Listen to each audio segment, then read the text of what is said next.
America and the nature of the instantiation of American ideals differs from place to place. I'm Californian. We are a state with very high. And make sure to double tap the screen and like the video, guys. Appreciate the support, man. Or 3 dots up there in the corner. Appreciate it. Immigration, very high immigration of people who don't come speaking English. I grew up in Orange County, and a part of Orange County with very high Asian immigration. A lot of the people I grew up with didn't speak English. Amazing Americans, work hard. Their children are amazing Americans. They contributed a huge amount also to the economy of the country. And part of being California, at least in the way I am, part of my national and state identity has to do with the way America assimilates and mixes in immigrants. Mm-hmm. Trying to get at that in a test, one of the things I sometimes find interesting about an argument like yours is I get where you're coming from, but there's this part of you that will in a minute tell me about the government's incapacity. All the administrative agencies we need to shut down, all the regulators who might be well-intentioned and want to make the world a better place. I get where you're going. Yeah. And then you're going to be like, but what we can do is give people a test on paper. Yeah, so I get it. I understand where you're coming from. What kind of American they're going to be. So let me just start with a basic premise, because it's a fair point for you to raise. Totally.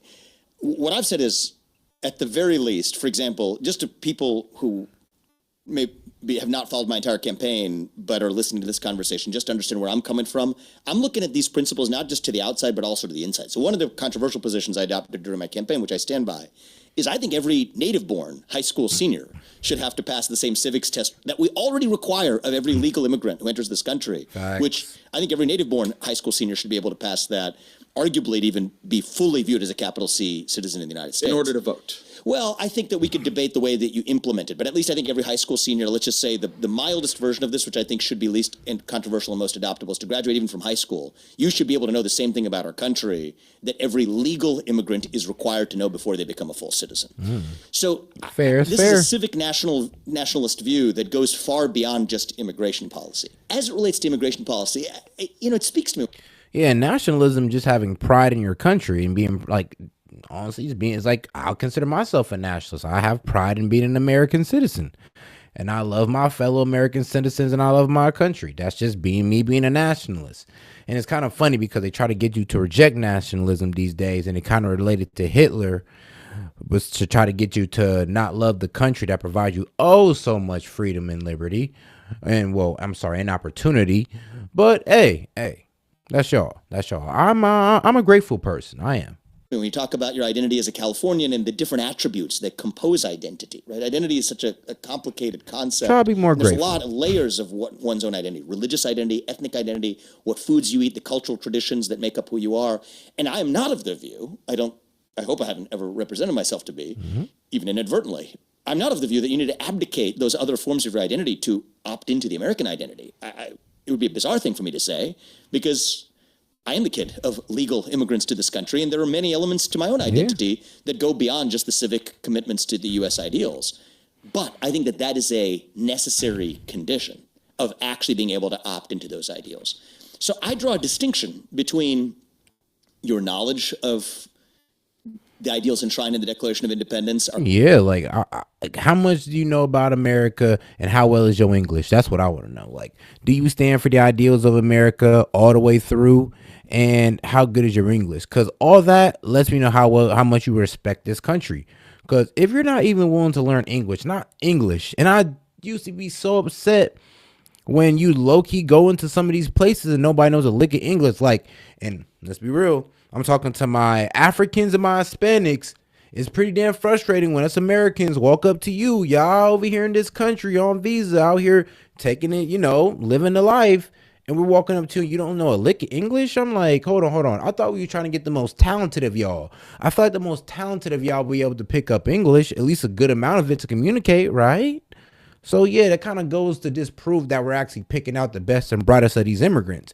Because if they were the best and brightest, why aren't they coming over here at least trying to adapt to our culture and assimilate? Because that'd be the high IQ thing to do, and also to pick up our language. Like, let's be real. It's like we literally let these immigrants come over here and disrespect our culture. Our constitutional system of self-governance, your ability, and I think this is the most controversial. It's okay to speak Spanish. Cool, but if you're going to be an American culture, don't you think it's crazy that there's some factories where only Spanish is being spoken in America. This ain't Mexico. This is America, and there are literally factories I can point out that only Hispanics are speaking. Some of them aren't documented. Like, let's keep it real. And I'm not nothing against the Hispanics. Like, trust me, there's legal Hispanics, of course. I know a hell of them. But even they know what's going on. I mean, trust me, even the Africans know what's going on when we invite them over here and they don't know a lick of English, and they got to get the one guy in the workplace to teach these people how to work. And you're wondering, whoa, why is we showing so much special treatment towards them? It's like, if I didn't know English, or if I was stupid with my English point where you couldn't understand me, you send me home. But this guy shows up and don't even know English, and he gets a job. Like, think about it. It's crazy. It's like, it's just crazy. I just don't understand it. But your ability to speak English, which I think is a precondition for assimilating into a country of other people who share those same ideals, versus whether you like to play baseball, soccer, or cricket.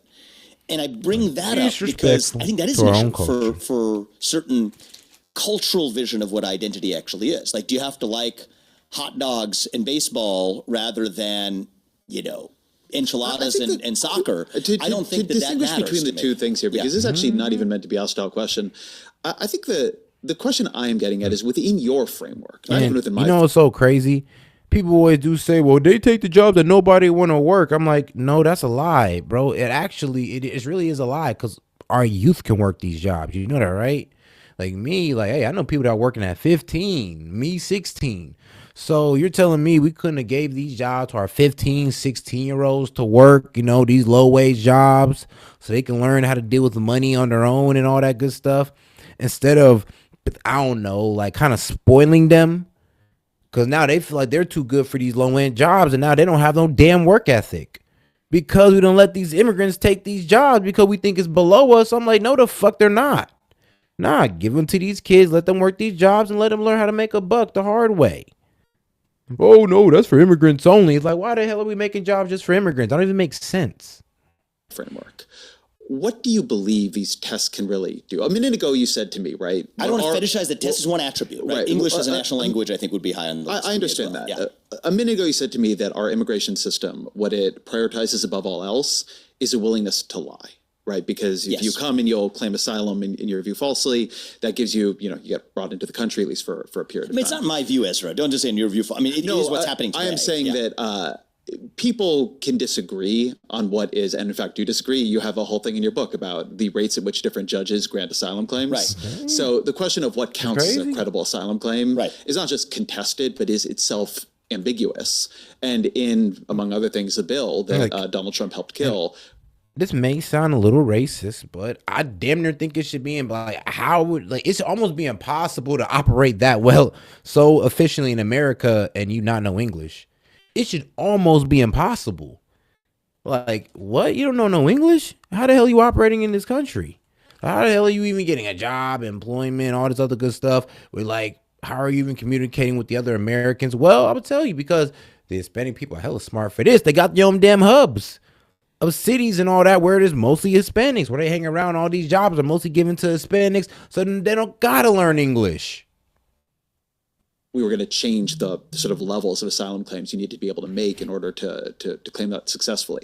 So I think I'm actually saying the same thing you are. Asylum claims are ambiguous, although I don't always think that the same people you probably do are falsely claiming it. I think, different levels of fear are understood differently by people. The thing I am saying is that how do you just avoid this being a teaching to the test, right? Coming to America is great. Being able to say on a form that the Declaration of Independence was about equality for all men is easy. So now we're talking about plumbing and implementation, which I don't want to reject. I don't think we are. I mean, isn't this how you want to instantiate it? Well, I think a test is just one example. I think proficiency in English is high on the list. And I don't want to dismiss the question about implementation. But what I do want to just draw the distinction of is there is a very different competing vision that this is at all the thing that we're supposed to be concerned about, versus saying if that person is going to work harder and more hours for a lower wage, that's a problem. So that's the basic distinction I'm drawing. Now, how you implement it, I mean, I'm not trying to just be a philosopher in the clouds here. Those are important questions to get to. But at least you got to know what you're solving for before you actually even solve for it. And there is a deep-seated divide, even on the right, about what we're actually solving for. And I think right now, especially if we're successful in winning this election, as I'm rooting for and working hard to make happen, I think it will actually be really important for us to just see with clarity the why of why we're advancing each of these different visions of trade and immigration policy, and especially attitudes towards regulatory reform. So why don't we talk about, just at a philosophical level, the difference you see between the way that the national patronage side, as you call it, and your side think about what should be done with the administrative state? Sure. And I use the word national patronage and national protectionist sometimes interchangeably. But I think there's two competing visions of how we view the administrative state and the regulatory state.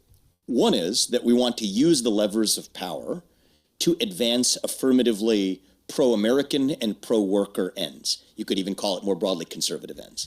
There was a moment where, I remember it was Bill Clinton kind of in the, I think it was the late 90s, that he said something like, the era of big government is over.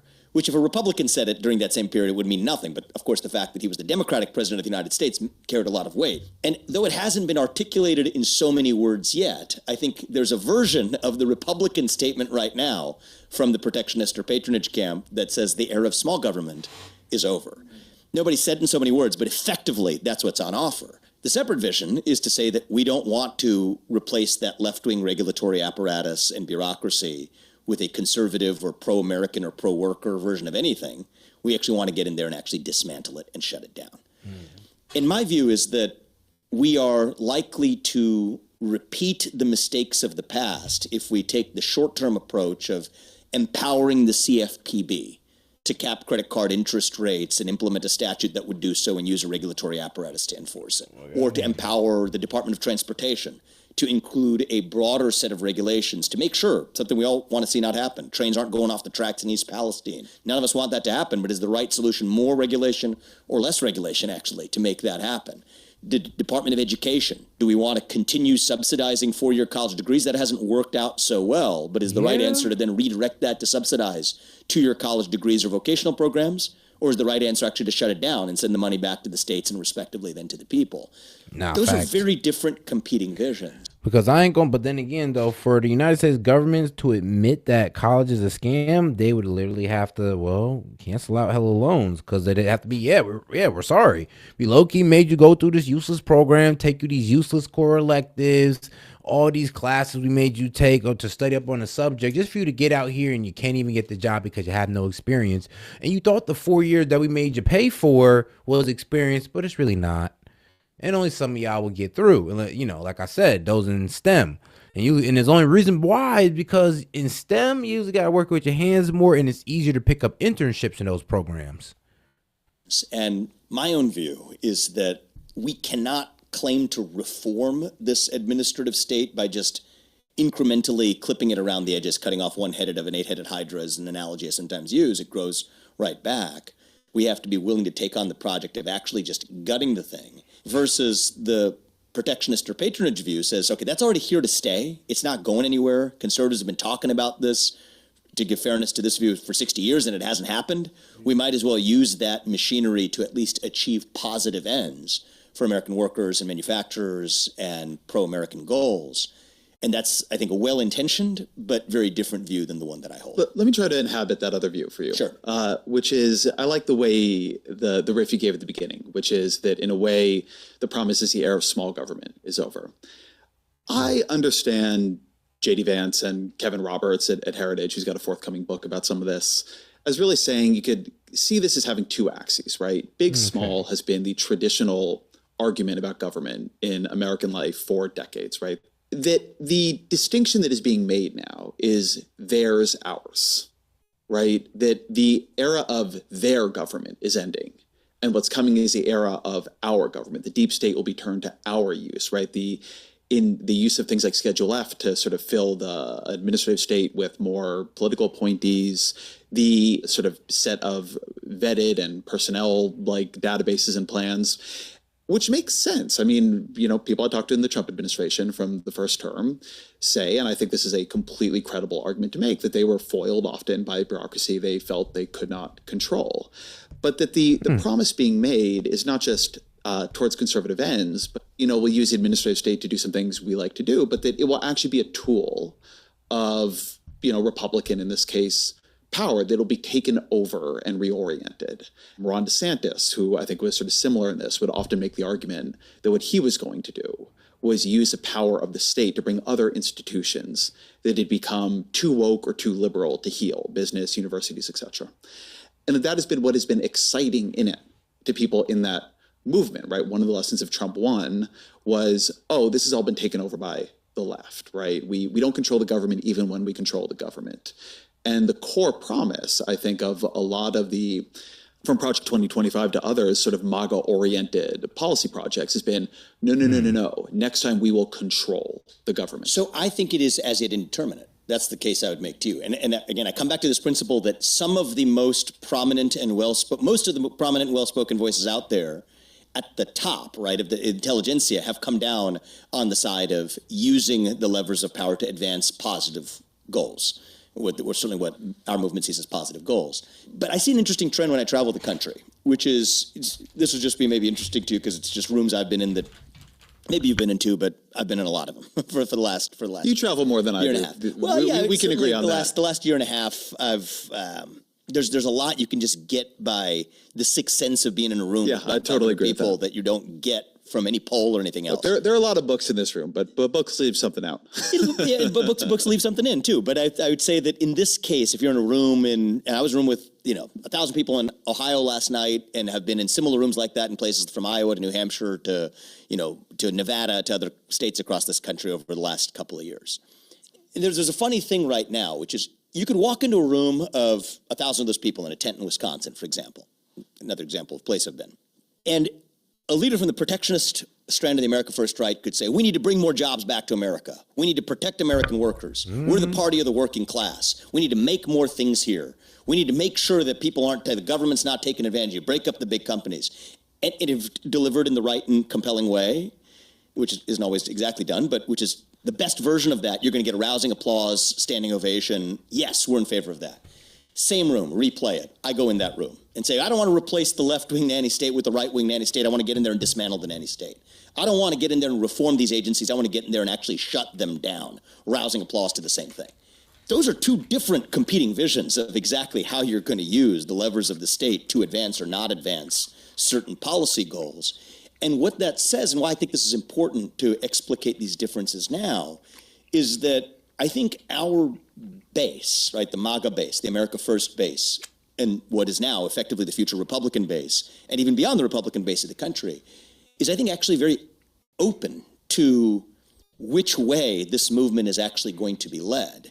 I will grant that some of the most well-listened to voices that are most prominent from a media perspective and otherwise. Vice presidential candidates. May land on, I would say the NatCon current for the last several years, I think, has been in this direction. But the reason Yoram invited me to speak at NatCon this year was to make the case that even in the NatCon New Right movement, that accommodates, or there's a place for the movement in that New Right movement for my strand, which is different than the historical strand of the New Right. So in some sense, I'm proposing a New Right that I think is quite distinct from. I guess I don't from actually totally understand on this what is different about your strain. So when Rick Perry famously gets up on the stage and is like, I'm going to take out 3 agencies, and it's energy, it's education, and can't remember the third one. But that was a very common sort of thing to say, right? Famously, Reagan wanted to get rid of the Department of Education. And one of the theories, or certainly one of the arguments, has been what Trump has represented is an ideological break with that, a sense that people didn't want it. And one reason they chose him over others in the party is that they just didn't want that. They didn't want the Paul Ryan thing, the Ron Paul thing. They're not libertarians in that way. So tell me what you think is wrong in that interpretation of your own. So first of all, Donald Trump actually, interesting you just bring up that example. Donald Trump actually has called for the abolition of multiple agencies, including the U.S. Department of Education. Yeah, but given that he didn't do it, I don't think anybody believes he will. Well, I think that he didn't even try. Again, talk about the evolution over the course of that first term. Rick Perry ended up running an agency he wanted to get rid of, which is one of my favorite little pieces of American political history. We'll put that to one side, but I think that part of the problem in having the discussion, and I said this earlier when you brought up Paul Ryan, is when you bring up any one person and try to pin the ideology to that, you're always going to find a diverse ranges of actions and perspectives that a person has that don't map directly onto the ideology. But in terms of the ideology, is some of that there with Donald Trump? Absolutely. We're talking about Schedule F. The first step was actually firing a lot of those employees. The goal of whether or not you refill those positions is a separate debate that comes afterwards. If you look at the Efficiency Commission that we're talking about right now, I mean, is the goal of that to rehire a bunch of those bureaucrats? That's not the character of certainly what Elon did at Twitter. And I don't think it's going to be the character of what the most important part of that project actually looks like, which is shaving down and thinning down the bureaucracy. Now, it's not just limited to these esoteric functions in the Department of Education or Commerce or whatever. I think a lot of this gets pretty close to the center of the national security state. Gets a lot closer to even when you think about agencies that the Department of Justice interfaces with, regulatory agencies. Those haven't really been areas where conservatives have taken real aim in the past. And the irony is, the protectionist strand or the patronage strand effectively is accepting the neoconservative concession to say that some of this government's here to stay. All that the Paul Ryans want to do is how do we tame further growth of it, whereas now we've accepted that premise even further and said that we need to just use it in service of our own ends, where part of what I want to bring back is actually the vision of completing the unfinished work. What's your list of what you want to get rid of? 75% at least of the head count, I think, on day one. I mean, if you woke up tomorrow and there were 50% fewer people working in the federal bureaucracy, not a thing is going to change for the worse, but a lot, I believe, will have changed for the better. You're going to see a lower Not rate a thing. It slows the rate of what I view as unconstitutional lawmaking, which has been, I think, the cardinal sin of the last half century in American life, is that most of the laws that are passed aren't actually passed by Congress. They're passed and written by agencies that wrote them by fiat, by employees who were neither elected nor could be elected out of their positions, and according to classical interpretations, couldn't even be removed by the people who were elected to those positions, which I think is a violation of self-governance, and it's also the wet blanket on our economy.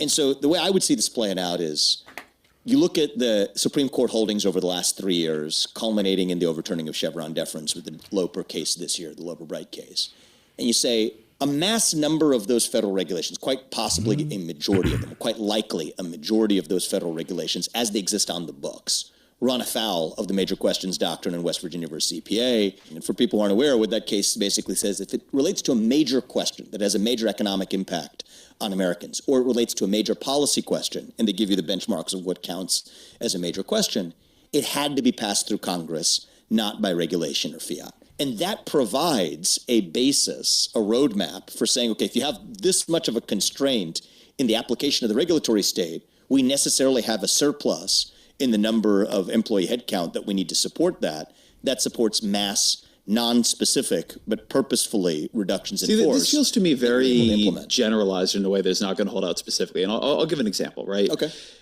I suspect that you are not a huge fan of the raft of environmental laws passed in the early 70s, right? NEPA and the environmental... Under Nixon included, by the way. Yeah. I mean, they were almost all passed under Nixon, right? He was not a Republican the main Democrat progenitor. Thing, exactly.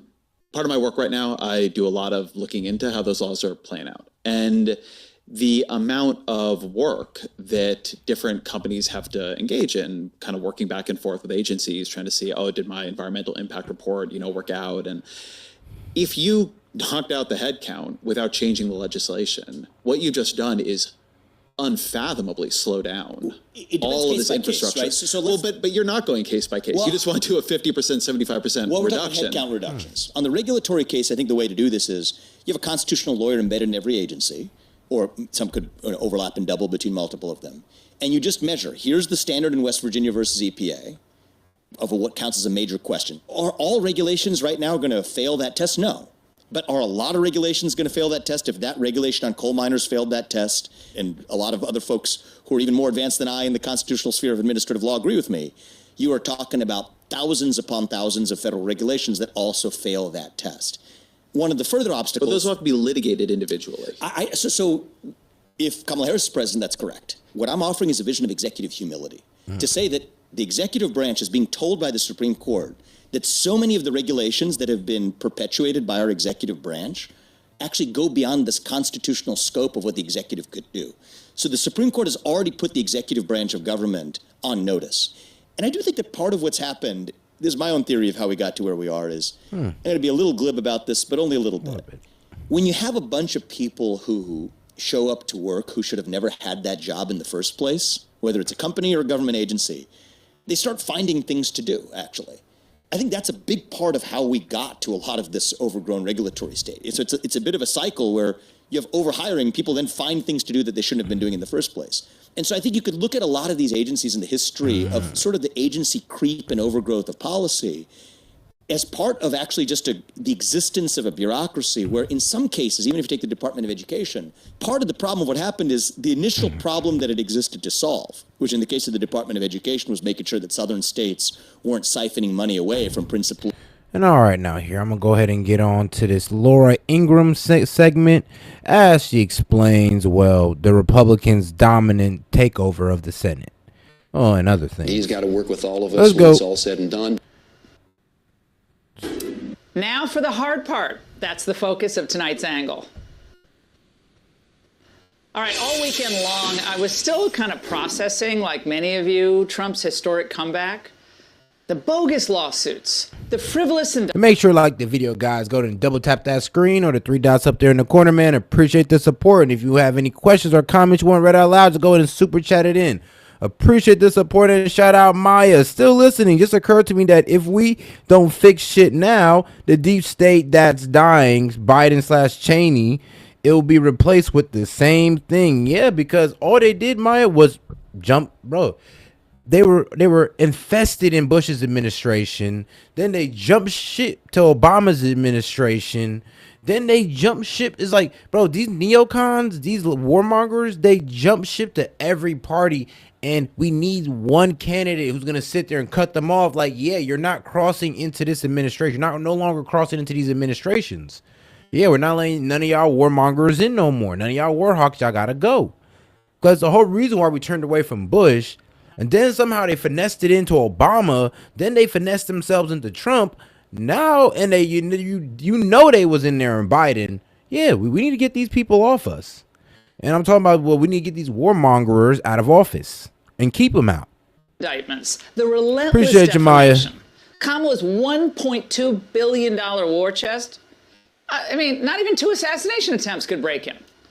Even his most strident critics are recognizing the opportunity he has to reshape Washington. He swept every battleground state. He increased his margins in New York and California. Trump is riding into Washington whether anyone, I mean, just the political reality is that he is politically as dominant and strong as he's ever been. Holy Toledo. All right. Trump gained ground in 49 states and the District of Columbia. But of course, the question is, how much support can President Trump get on Capitol Hill? Because, look, he outperformed pretty much every Republican who ran this go-round. Trump's agenda, which he specifically campaigned on, should be the Republican agenda. At this point. And his focus was not just the border, not just the economy, but our trade policy, our defense policy, too. So given that the GOP likely controls both houses of Congress, it'll be a narrow majority in the House. Sweet Jesus. 214, 204.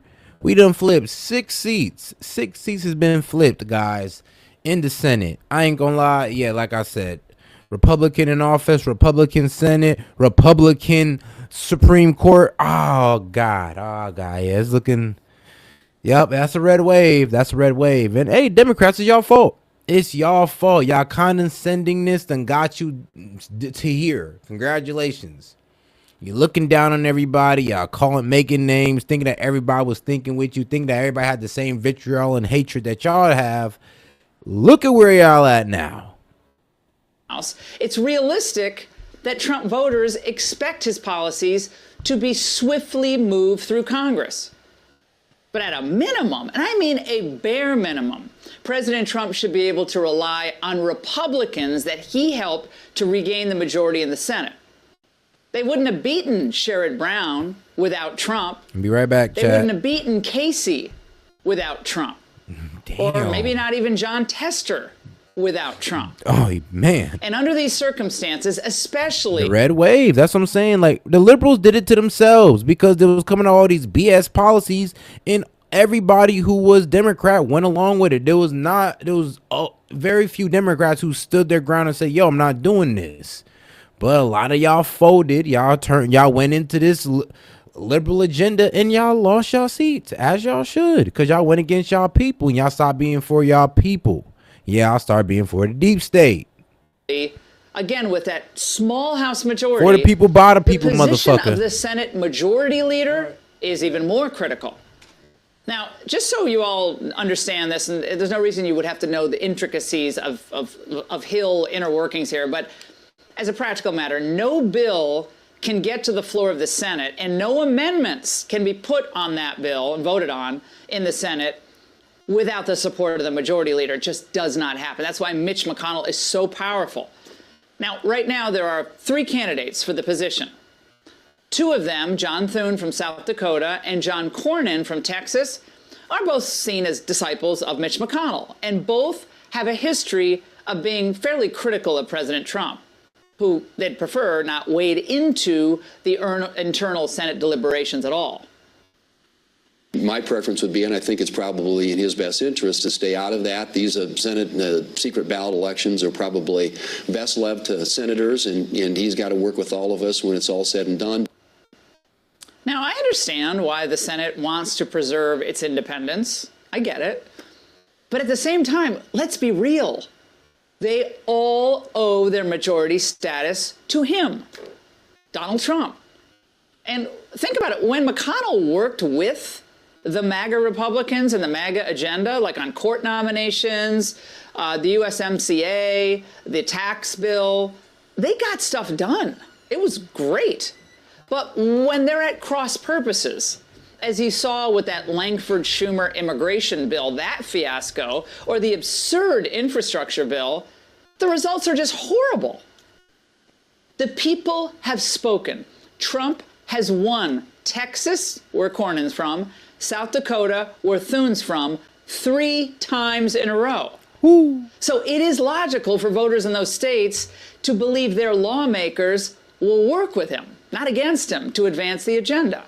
And certainly not throw monkey wrenches. I mean, you really think about this. We all voted for Trump. So what made you think that we also weren't going to vote for the people that Trump endorsed? Duh. Like, bro, Trump would have came through and endorsed a couple people in Columbus. Columbus would have probably went Republican. But he didn't. And that's the thing. All you have to do is make a couple endorsements. And everybody's like, oh, well, we want your agenda to fall through. So we're going to go ahead and make sure this district go for you. It's like, what you mean? You voted. It was Republican, Republican, Republican. I didn't even know the motherfucker. I just say, you know what? Republican. I'm just playing. No, I know about the guy. But I do know people who vote like that. I know people who just go Democrat, Democrat, Democrat. Don't even know the motherfucker, but Democrat, Democrat, Democrat. At it. Now, we have an incredible, and this really is a once-in-a-generation chance, Charlie Kirk was right when he said that last week, to make a difference in America and to enact policies that the voters have been wanting for years. We have no time to waste, which is why over the weekend, Trump urged whoever gets the leadership role to agree to recess appointments, because sometimes the votes can take 2 years or more on key cabinet secretaries and other positions, which is what the Senate did last go around. And Trump added, we cannot let that happen again. So John Cornyn is trying to get around the recess appointments by promising to keep senators in session even over the holidays to get all Trump's people through. And those are nice words, and maybe that'll happen. But Trump does not have the luxury of time. And even if his agenda is stymied by the usual swampish uniparty maneuvers, the Republicans are going to get wiped out in 2026 and maybe in 2028 if they try to slow the agenda down. And what, after everything that he's been through, everything the country's been through, what a travesty it would be if Trump's historic victory is undermined, not so much by Democrats in resistance, but by his own party. How do you think voters would react to that next time they hear in a call or an email from the RNC? And while we're at it, why are these Senate leadership votes secret anyway? Good point. Look, if you disagree with President Trump, that's your right. Disagree with him on whatever it is, deportations. What do you think he's going to do? Tariffs. What you think he's going to do? Lock you up for disagreeing? What you mean? That's what y'all do.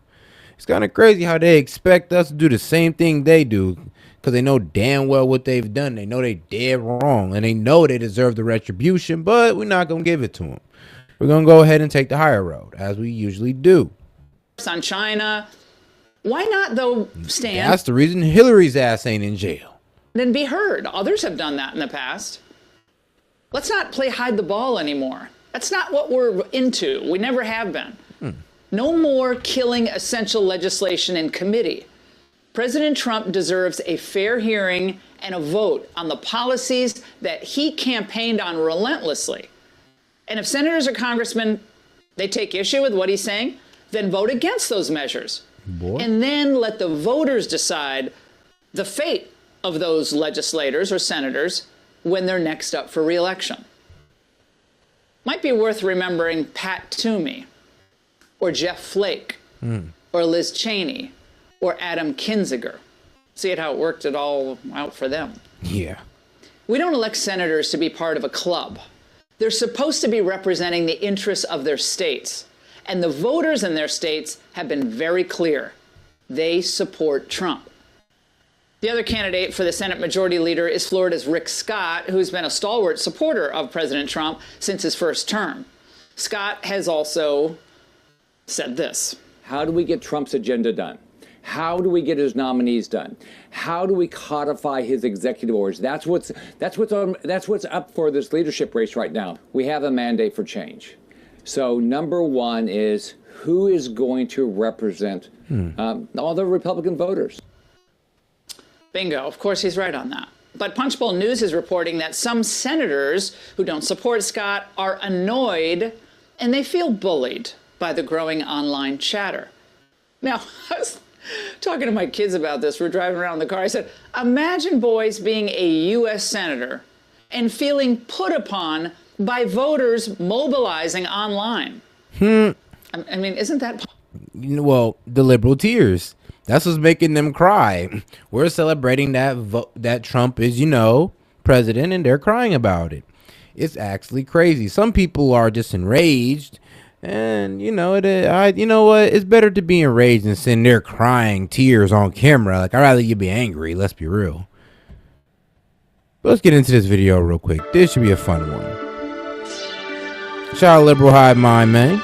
Hey guys, welcome to the Liberal Hive Mind. Yo, focused on exposing the handing out L's. Trump, here, take this L. Kamala, you've been waiting on this L in the waiting room the whole time. You've been waiting 3 months for it, and here's the L. All right, let's get to it, guys, because this got wild. Let's go. seem to be ringing the alarm bell, pointing ability to look at the world in a non-hyper-partisan way. Joe Rogan acts fair, neutral. He's literally on their side, but they perceive him as being alt-right, an enemy of the left, of course. And so they've pushed him away, essentially forcing his hand to vote for Trump. It was a bad mistake, a big blunder. And some of the Democrats' closest allies seem to be ringing the alarm bell, pointing the spotlight on this particular issue. For instance, here's Andrew Yang. When you and I were speaking at one point earlier, you were talking about algorithms, all kinds of data that was available that you were, people were going to be presenting to the Harris campaign. Yeah. And I suppose you're going to say that fall on deaf ears to large part? Yeah, Van's right. They were like, we've got it. We've got it. And they didn't have. Man, quit the bullshit, bro. Cut the crap. Y'all brought the thing, and they're like, look, it's not hard hitting enough. Now y'all want to sit here and fake like y'all did y'all job. Like, look, we went out there, we got the hard hitting dirt. They didn't want to take it. Really, the Harris campaign that's gonna take any chance to take a jab at Trump. Really, they're thirsty asses. Okay, guys.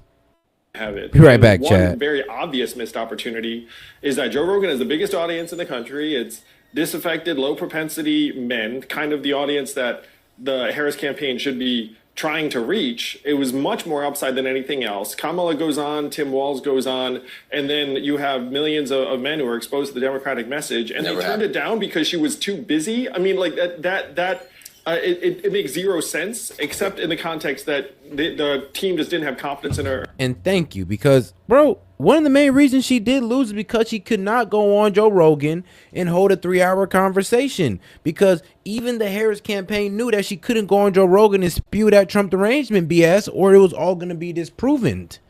That's the fact. That's the main reason she didn't go on there, because as soon as she lied, it'd have been like, Jamie, pull up that rally from Trump, because she's saying that Trump said that good people stuff. Pull up that rally. Oh, we're talking about January 6th. Cool. Pull up January 6th. Let's talk about all the people who have all these conspiracies about it, or let's talk about the real timeline of January 6th. Let's bring it up. It's like, all the lies she spewed would have been honestly debated. And the only way she could have turned away from that would just not to be talk about Trump and talk about her policies for 2 or 3 hours. And God knows she can't do that. Thank God that woman lost. Thank God. Oh my God. God bless America. Her to do it would be its own issue. But now the question is, have they learned anything? Well, of course, you know where I'm going with this. We're talking about the Democrats, and probably as you can see from the thumbnail and title, Rachel Maddow at MSNBC. Yeah, they've learned nothing. I'm sure there's a lot of talk of unity, blah, blah, blah, unity. It's time to come together, kumbaya. We've certainly learned our lesson. Meanwhile, Rachel Maddow is screaming to the base that Elon Musk is a national security risk. Let me show you guys what's going on, but this video is actually brought to you guys by a sponsor, so let's play that clip. This video is brought to you guys by American Hartford Gold. Listen, folks, in terms of a long-term financial... Get you some gold. Interesting. Get you some gold, get you some free silver. It's always best to invest in commodities. You never know when the world's going to go upside down. We're going to have to go back to the gold coins like back in the medieval days, I believe. They've learned nothing. Security disaster. And one that President Harris is going to have to clean up, and quickly. I mean, you really can't have the head of a company. I mean, y'all rode too much on a girl who could barely, coherently make a point. Y'all put way too much on this lady. That is the primary rocket launcher for the Defense Department and NASA. You can't have the head of that company in secret communications with America's worst enemy while America's enemy is actively waging a war against one of our allies, especially once you learn that he's using his businesses to help the other side, to help Russia in that war. And apparently to do secret favors for China against our other allies like Taiwan. I mean, that can't be. I mean, also, just for what it's worth, presumably a guy who's reported to have regularly used ketamine plus LSD, cocaine, ecstasy, and shrooms, and who smokes weed on a national podcast, presumably he can't even have a security clearance. Wait, man, fuck you talking about? Smoking weed on national podcast like that's a crime or something. And shout out to my national podcast that's going out right now around the world, and I should now start smoking weed on my national podcast. Fuck you the hell. A personal security clearance, but you definitely can't have $200 billion up though. And disclaimer, he doesn't actually smoke weed. That was like the one time he smoked weed. He was just curious about it. And if you remember, he came back on and he told Joe Rogan how him and his whole squad got drug tested because of it. Have a security clearance, let alone that much leverage over American national security. If you are doing and bro, y'all libs, hold on. Y'all liberal as hell. Hold on. Y'all the main people want to legalize weed. Y'all the main people, all LGBTQ, do what you want. You want to do drugs, we'll let you shoot up in the middle of the fucking street. You're judging Elon Musk about weed and shrooms? Hold the fuck on. Are we out San Francisco where everybody dying out on fentanyl and stuff? What? Are we really bringing up that point? Liberals, y'all might need to really sit the hell down on this one. Sit y'all asses down. Bro, did y'all even went to a gay pride parade? What the fuck they be doing? You want to talk about this man smoking weed on a podcast? Look what y'all allow John Cena to do on TV. American diplomatic favors for dictators with whom you are in secret communication. So buckle up. Even if Trump doesn't win, the Defense Department and NASA are going to need a new arrangement for all their rockets and for all the multi-billion-dollar contracts Elon Musk's companies have with the U.S. government. Son of a bitch. The U.S. government is going to have to either, unwind from all of those contracts, or Elon Musk's companies are going to have to unwind from him. This is an untenable reality in national security terms. Bro, now that we know what we know about Elon. The most weed friendly states are liberal. Colorado, California, Michigan. We used to be Michigan now. Shout out Michigan, man. Y'all voted red. Mob. Hey. Don't worry, it's back to football, but shout out, man. We appreciate y'all. But come on. New York, The most liberal places have the most lax weed laws. And you want to talk about him smoking weed? Okay. This election, regardless of who wins, has Y'all produced a is national security hilarious. problem that is going to be a huge new thing for our country to deal with, likely with tons of drama, and it will start as soon as we've got an election result either way.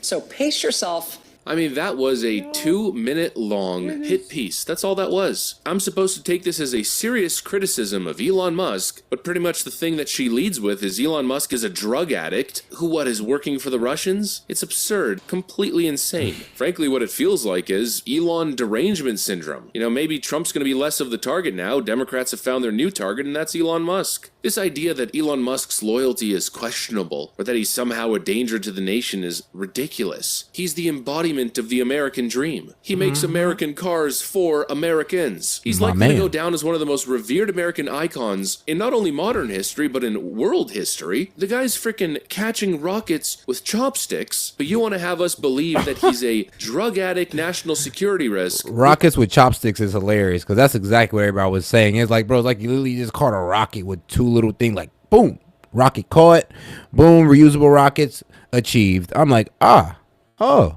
nice. I'm glad we have him now. Didn't know we have him, but now I know. Shout out Elon Musk.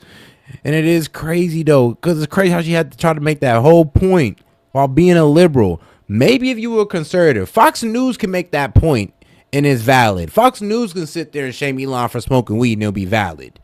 But any liberal news publication, any left-leaning news publication, y'all need to calm the fuck down. Who's having regular phone calls with Vladimir Putin and is now a danger to the nation. It's completely insane, and people who are paying attention can obviously tell how far out of left field this one is. I honestly can't stand it, and it feels like the exact same thing they did to Donald Trump, another American icon and symbol of the American dream. I cannot stand how Democrats have handled Elon Musk in this situation. I mean, here we have one of the most brilliant innovators of our time, a man who has done more to advance American technology, space exploration, and energy independence than any government agency ever could, and instead of embracing his genius, they turned on him and turned him into a political target, their latest public enemy number one. It's pathetic, it's short-sighted, and it's an outright betrayal of what America stands for in my view. Excellence, innovation, and the relentless pursuit of progress. I mean, he's your frickin' guy, but the Democrats would rather play petty politics. If you don't bow down and kiss the ring and spout their talking points like a parrot, they'll come after you. The moment Elon Musk refused to play their game, he became... The left eats itself. The left literally eats itself. You could have been left the whole time. As soon as you just maybe go a little more moderate, they eat you. They start talking down on you immediately. Public enemy number one. It's frankly sickening, especially the hypocrisy of it all. They preach about how much they love science and progress. They claim that they're the party of future and innovation. But let's be real. What they actually want is obedience. They don't want innovators, they want puppets. The second someone as influential as Elon Musk starts challenging their narrative, or God forbid buys a social media platform to promote free speech, they lose their minds, and all of a sudden, he's the most villainized and demonized man on planet Earth. The Democrats are focused on demonizing the very people who push our civilization forward, yet they pretend to be the party of progress. Just think about that for a second. This is the pattern. It's like clockwork. The moment someone steps out of line, they mobilize the fake news squads in the media and social media platforms to smear and discredit that person. We saw them do it with Rogan. We saw them do it with Elon Musk. And of course, we saw them do it with Donald Trump. And after seeing it, well, I've seen enough. I've seen it all. I don't need to see any more. Y'all been getting a little too desperate, liberals. Y'all been getting a little bit too desperate. I mean, let's be real. Like, first off, what was his name? Grant Cardone. Grant Cardone, what? Women around Trump aren't smart. None of them, no strong women around Trump. Highly disrespectful to every female that's voting for Trump. And let's be real, though. Like, there's people, Democrats, who, mom might be a Trump supporter. You feel me? Like, so you might have irked, like, Democrats the wrong way as well, especially independent voters. So, come on now. Biden calling us trash. It's like, it's crazy. Y'all don't want to blame the fact that y'all use terrible rhetoric. Y'all don't want to blame the fact that what y'all did is what y'all blame Donald Trump for, which is divisive rhetoric. And you use this divisive rhetoric to your own detriment. That's why you lost the election. But yes, so come on now. Go ahead and put the mirror back on yourself. Seen what the Democrats are all about. They're all about their power. That's what it really comes down to. They don't care about American greatness. They'll stand in the way of American greatness. They'll stand in front of that ambition and try to shut it down if it's not happening their way. If their government agencies and government fingers and paws aren't all over it. And in this campaign, they want you to believe that Elon Musk is somehow an evil figure now lurking behind the scenes in the Trump administration. Give me a break. It's obvious why they're saying that. He's a threat to their power. He's talking about unleashing the American engine and allowing businesses to get to work and innovate. He's talking about getting the people to work, not sending the people's money to Washington where it pretends to work. You know, again, I played this clip before, but I'll play it again. We're talking about Elon Musk here, the man who built a full-scale GPU farm to power a huge AI venture that his company's taking on in 19 days. A feat that was so great that it had the CEO of NVIDIA scratching his head, wondering how that's even possible. That first part, just building a massive factory, liquid cooled, energized, permitted, in the short time that was done. I mean, that is like superhuman. Right. Yeah.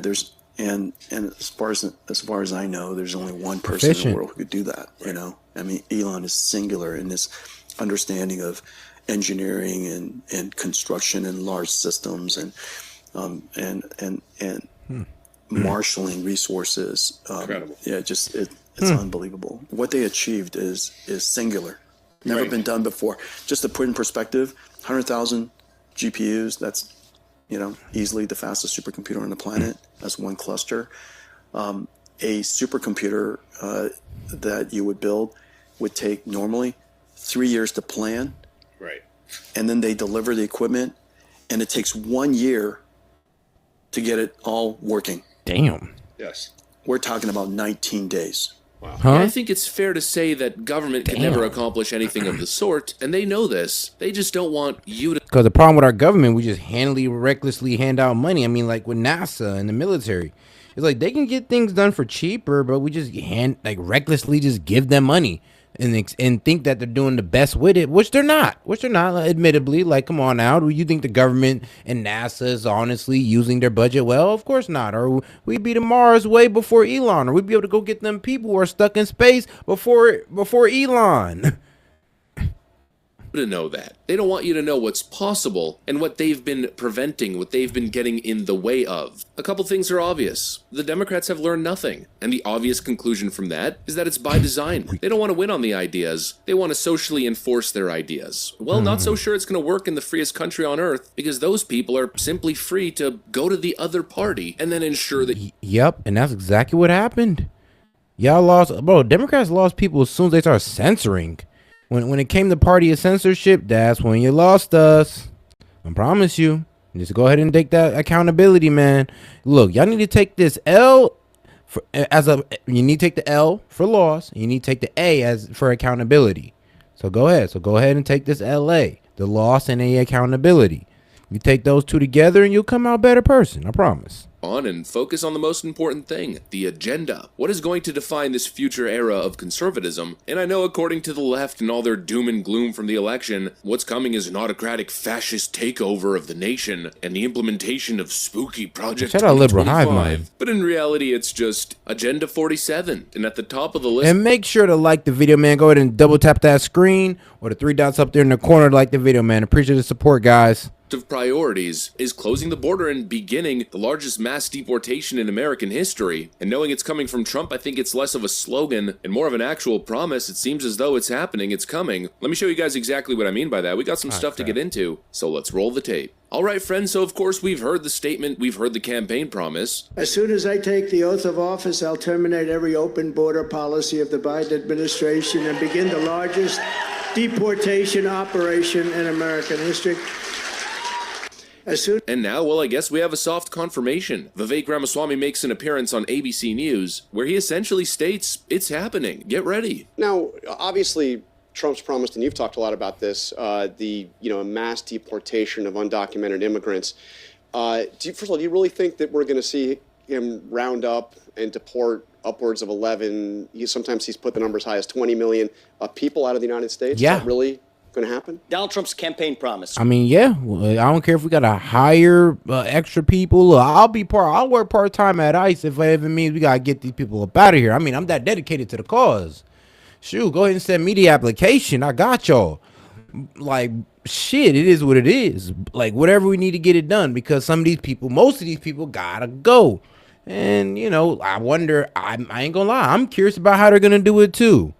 And I wonder, how far are we going back here? Is like what? People who've been here 4 or 5 years ago, who just got here 4 or 5 years ago, we kicking them out? Or are we kicking everybody out? Like, and I'm just saying, like, everybody who came in under the Biden-Kamala administration, are we kicking them out? Are we going back further? Because who knows? But actually, I kind of do know.